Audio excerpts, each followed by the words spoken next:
बड़ी खबर, बीसीसीआई के पूर्व अध्यक्ष अनुराग ठाकुर पर सुप्रीम कोर्ट का फैसला।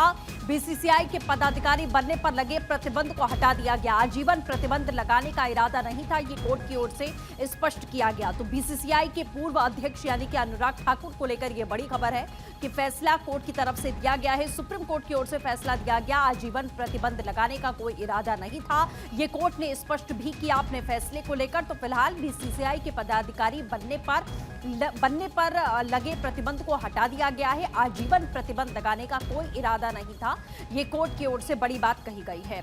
लीगल एडिटर सुमित हमारे साथ में जुड़ चुके हैं। सुमित, क्या कुछ जानकारी है? बीसीसीआई के पदाधिकारी बनने पर लगे प्रतिबंध को हटा दिया गया है, अनुराग ठाकुर को लेकर ये बड़ी खबर है।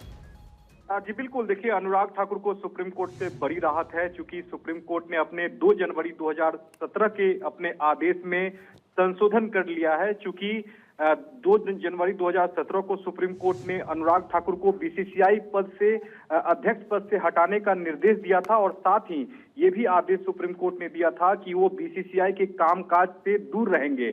और इसी को लेकर अनुराग ठाकुर ने सुप्रीम कोर्ट का रुख किया था और उन्होंने मांग की थी कि सुप्रीम कोर्ट अपने आदेश में संशोधन करे, यानी कि बदलाव करे, और जो आदेश का जो पैरा 25 था, जिसमें बीसीसीआई के कामकाज से दूर रखने की जो आदेश सुप्रीम कोर्ट ने दिया था, उसी आदेश में बदलाव की मांग की थी। और इस मांग को सुप्रीम कोर्ट ने स्वीकार करते हुए ये हरी झंडी दे दी है कि बीसीसीआई के कामकाज में अब अनुराग ठाकुर जो है वो शामिल हो सकेंगे, उसके लिए वो स्वतंत्र होंगे, यानी कि बीसीसीआई के चुनाव वो लड़ सकेंगे।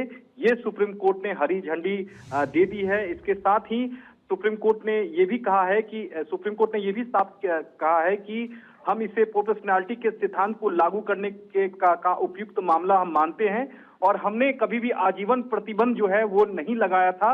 और फिलहाल हम इस मामले में जो है अनुराग ठाकुर को बिना शर्त जो उन्होंने माफी मांगी थी इससे पहले, वो पहले ही उन्होंने बिना शर्त माफी मांग ली थी, लिहाजा हम अपने आदेश में बदलाव कर रहे हैं। तो निश्चित तौर पर आदेश में बदलाव करने का साफ असर ये होगा कि अनुराग ठाकुर अब बीसीसीआई के कामकाज में दखल दे सकेंगे, यहाँ तक कि चुनाव भी लड़ सकेंगे। तो एक बड़ी राहत जो है वो कही जा सकती है। सीजेआई सूर्यकांत की अध्यक्षता वाली 2 जजों की बेंच का ये आदेश आया है अनुराग ठाकुर की अर्जी पर।